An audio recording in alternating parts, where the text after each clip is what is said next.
I think that's why they favor Dark here. Dark's also been a player who's been highly in Korea, spoken of by players like Boxer himself, who was coaching SKT at the time when he was brought into the team. He's a former Slayers player, so there's a lot of hype behind that. And I think just in general, this guy has some potential. Yeah, I definitely agree that he has potential. But over here, we are having the guy he's going against is Dream. Or no, you're just talking about Dream. I'm sorry. No, I was talking about Dark. You were talking about Yeah. Dark. Okay, I'm like all over the place right now. But Dream over here is 4-4 and 3-2 versus Zerg, so a pretty decent record right now for him. But as we said, you know, a guy with pretty decent potential, but you know, hasn't really broken out into the top tier rankings there. But definitely a very strong Terran that MVP has in their pockets, and they're going to put him out first tier. He looks depressed, man. He looks actually like really stressed out. I'm really curious to see how he does today. The map is Merry-Go-Round LE, our 3-player map. Let's find out which one of these teams is going to take an early lead here at the SPL.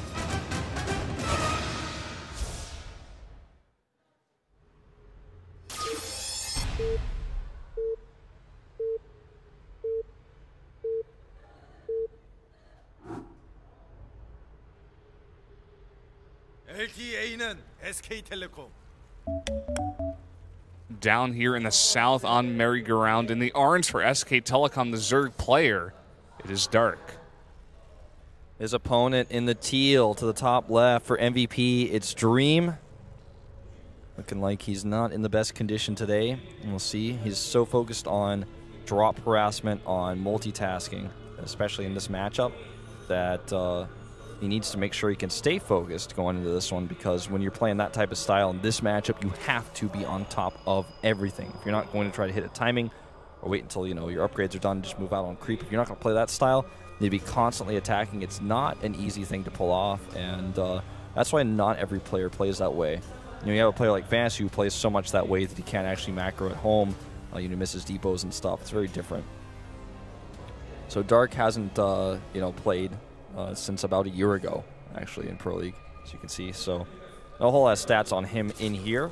And didn't actually play that many televised matches in his career in team leagues and the GSTL either. But he has played some notable individual league matches. So if you want to look that up, I'd recommend a resource that we talk about quite a bit here at Pro League called Liquipedia. Go to liquipedia.net, and you can actually go and click on the StarCraft 2 section, look up all sorts of information that's updated pretty regularly, pretty quickly. And in fact, you can update it yourself if you want to help out and volunteer. It's just one of those wikis that has total volunteer-based stats and information. And if you actually go to the website, you might find yourself lost in it, looking up old stats from like the early days of StarCraft 2, or if you end up going to the Brood War section, then oh man, you're going to find some serious history in there. You start falling into quicksand when you go over there. That's what begins to happen to you. Here we do have Dark going for a hats first, following that up with a spawning pool, and Dream going pretty standard here. Gonna go for that Reaper. It's pretty good on this map. You know, it's 3-player, not just 2-player. But seeing the direction that this Overlord is coming in, actually, he's gonna know right away. So he's gonna send that Reaper in the direction of the south, of course, to get a scat on the Zerg. I just noticed that Dream temporarily took his hands off the keyboard. I wonder why he's so nervous going into this matchup. I mean, Dark is definitely the favorite by the Korean commentators, and also is on a team that's very, very solid. Has good Zerg players like Su, a GSL champion, or actually not champion, Tampan attempter, double-time finalist. Poor Su. I always feel like he is a champion because he's at that level, but he just still didn't win. He didn't win yet. Yeah, not yet. We'll see if he eventually does. It'd be nice to see it here. Now, Dream does the Dream Bunker. And it's called the Dream Bunker because only Dream does this consistently in Pro League with his Reapers. Really likes to get that extra damage done with the Reapers, and only costs him a little bit of his production for a short period of time. It delays his command center a little bit, but he can force additional lings this way, and he can always fall back to it. And it's actually stopping mining right now at the natural because you can't really get any drones down there. Yeah, this is 100% worth it. If you look at how many Zerglings are made right now, I think it's about 10, you know, instead of the normal maybe 4 or 6 that you'd like to see. And there's just no mining right now.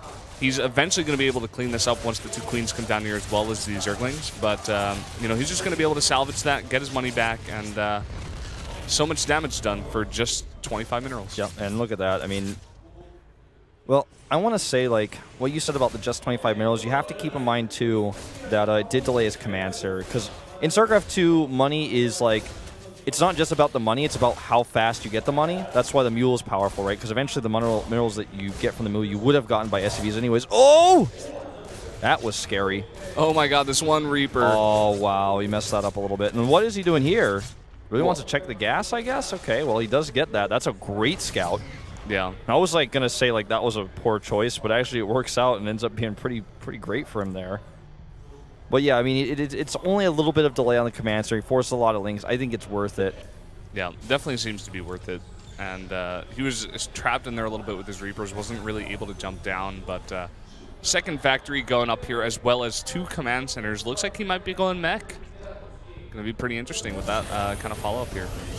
Going to start at least with the Hellions. Yeah, he's going to Infernal Pre-Igniter it looks like, but the Overlord only saw the 3rd CC, so that was a pretty crafty move to drop that down.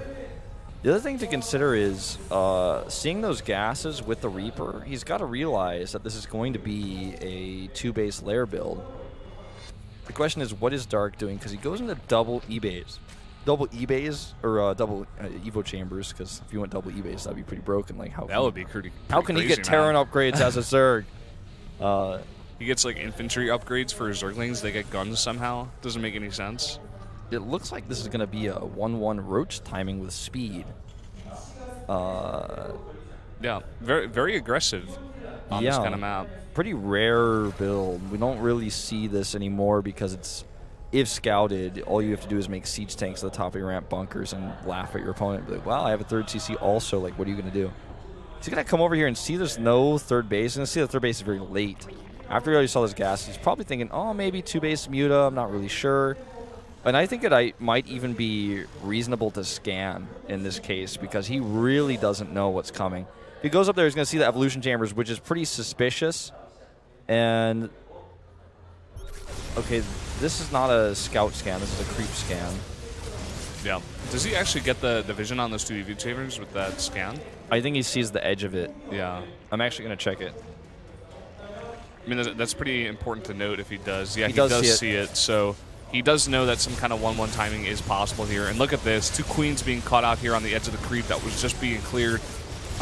Nice transfuse goes down, and he's actually going to micro it back, but still more Hellions on the way. I feel like Dream actually could have been a bit more aggressive here. This control, by the way, from Dark, or really, but more so than control, this confidence of those 2 queens is incredible. That's the type of play when I look at this, I'm like, oh, you are so sure you can fight with those 2 queens. And Dream's I'm like, are you going to fight with these queens? He knows exactly how much damage they can do, the transfuses, and when he needs to move back. And, like, the Hellions don't even try to run by because the queens are out there, and he's just, like, so confident with this. Well, guess what? Blind counter to Hellions is Roaches, and this is a big problem. He starts a siege taking home immediately, as well as a Marauders. He realizes, I am in so much trouble. In fact, it almost might behoove him to lift the second factory and start making 2 siege tanks at a time instead of Marauders, because he's going to need a lot of firepower at home to defend this. He's also making 2 Widow Mines at a time. He does not want to fight here right now. He needs to get back to his base. And now that the speed is finished and the +1/+1 is about to finish, starts burrow and burrow movement as well. But look at this. This is so strong. He's having to fight with the SCVs right now. And these Widow Mines have to get the burrow down. He's trying to focus them down. They do get the burrow. And what kind of damage are they going to do? He does split decently with one of those Roaches, but hit a decent hit on the rest of those Roaches. A bit disappointing that he let the Roaches into that depot, but at the same time, it's actually with the extra AoE damage of the Blue Flame Hellions going to hold this okay. But the damage that's done here is absolutely permanent. He's killed the entire army, all those Hellions, the entire build that Dream committed to has been thwarted. Now there's a 3rd hatchery up. He's going into Infestation Pit, likely for Swarm Host, actually. Burrow movement, +2, and Dream, of course, now going into a bio composition. Of course, this is never really his intent to go mech. Just wanted to see if he could get damage on early. Oh, wow. Gets 2 Widow Mines here for free as well, and everything is going wrong for Dream right now. Dark, in total control of this game, is droning up heavily, knowing that with all those Hellions dead, there's nothing to worry about back at home. Yeah, Dark's in a very good position here. He even has an Overseer in the base of Dream right now, getting a very nice scout on exactly what's going on. He sees the starport coming up as well. Sees the 3 barracks, knows that bio's on the way. He's rushing Hive and going into Hydralisks. Now, in this case, I think this actually works out fine. The Roaches here are not going to get in, but getting a little bit of extra scouting info. Yeah, right at the top of that ramp, they're going to be able to see what kind of army composition is coming out as well. I was even slowing down medevacs because he knows medevacs are what is going to be great against the Roaches. This, in like the past 2 weeks, we've seen a massive increase in players actually utilizing that contaminate ability. It's really good to see. It's almost shocking we haven't seen it this consistently in the past in Korea. Now, here we go. Roaches come in. I don't think he knows that the turret is just too slow. You can see a little bit of a wave on the ground for this, but if he gets into the main base, and he does, splits into 2 different directions. If he does a little bit of damage here, then follows up with a Hydralist timing, it could be so much damage. Plus the fact that the Hydras could potentially have 3/3 upgrades because he has that Hive unlocked. Yeah, he is pulling Dream apart right now. He is forcing Dream to micro so much, multitask so much. And you see Dream trying to fight these Roaches with just his SCVs and a couple of units in there, but it's not really going so well for him. Dark right now taking a 4th base. Dream struggling to keep his 3rd up and keep his SCVs alive in the rest of his bases. Oh, man. Viper's on the way as well. Yeah, there's the +3 for the Hydras that I was talking about earlier. Vipers with Blinding Cloud plus the range of the Hydralisk. Dream is going to have a tough time here. He's stabilizing a little bit. I mean, his 3rd base is mining, but he doesn't have that upgrade advantage that you would like to have in this matchup. Compositionally, it's tough to say because a army that's mostly Marines actually dies so quickly to a large number of Hydralisks, especially when there's not that many medevacs out. And we saw earlier the Contaminate slowing down that production just a little bit. He's going to have Roaches to tank at the front. Normally with a maxed out Terran army, this composition does not work. But with a maxed out Zerg army long before the Terran is maxed, with Viper support that he's already been able to get out, with Infestors, I don't think he's going to have any problem crushing Dream here. Look at that. Doesn't even need to worry about this. A lot of the time when you have a composition that's based in Hydras, drops can do a lot for you because the Hydras can't fly and chase the drops. So if you catch them like this, it doesn't matter. All the mules he's missing from scanning to deal with the Roaches, just everything has gone wrong. You don't normally get to make this comp as a Zerg because it costs so much gas and it costs so much time while the Terran is constantly harassing you. But the Terran is always behind bunkers, hiding behind his own wall. That's when you get to build something like this. Yeah. It really comes down to Dark's very early, 1+1/+1 timing with the Roach speed there. He just did so much damage, and Dream has just been on the back of it from there on. And, he's trying to do damage here, but Dark's he's too prepared. He can afford to keep some Roaches back at his base to make sure the harass doesn't go down and have a huge attack at the front as well. Here we go. There's a bunch of Marines, but so many Vipers as well as Roaches and Hydras. Blinding Clouds are going to go down, and I'm not sure if Dream's going to be able to hold this. See if he decides to grab Siege Tanks. He does. Grabs both of them before they're even done sieging, and there's a Blinding Cloud on most of those Marines. They have to run into Hydralisk on move command, and, well, you guys can see right in front of you just how poorly that goes. The Hydras here will annihilate the rest of the Marines. The command center is gone. Center tower is soon to follow. Just not enough siege tanks, and they are abducted again here. Boom, double abduct, and that's all she wrote, Brendan. The last siege tank over here could be focused down with just a simple right click, and the reinforcements that are back at home are going to not even be needed, to be honest. A couple of slowlings making their way, very, comedically, just coming in there.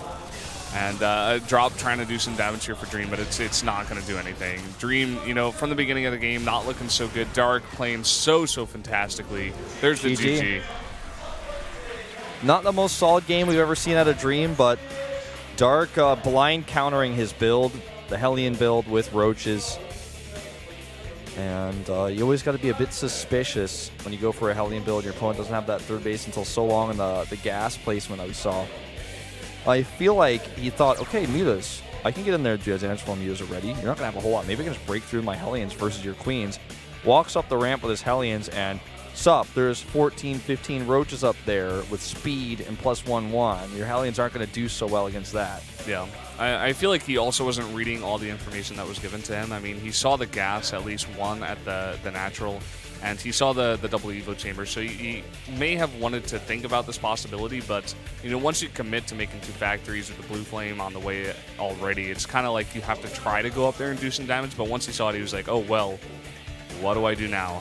It's just like an unfortunate misread. I really think he goes, all right, Mutas, that's fine. That's weird, but that's fine. I know how to deal with this. And And when you go mutas against this, you can actually just break through with the Hellions a lot of times. They have a full building wall. You just break through the queens. And it's like, wow, you're really confident with your queens. You even sent the queens out, right, on creep. So that's kind of a weird tell. But I think looking at this, he was just thinking,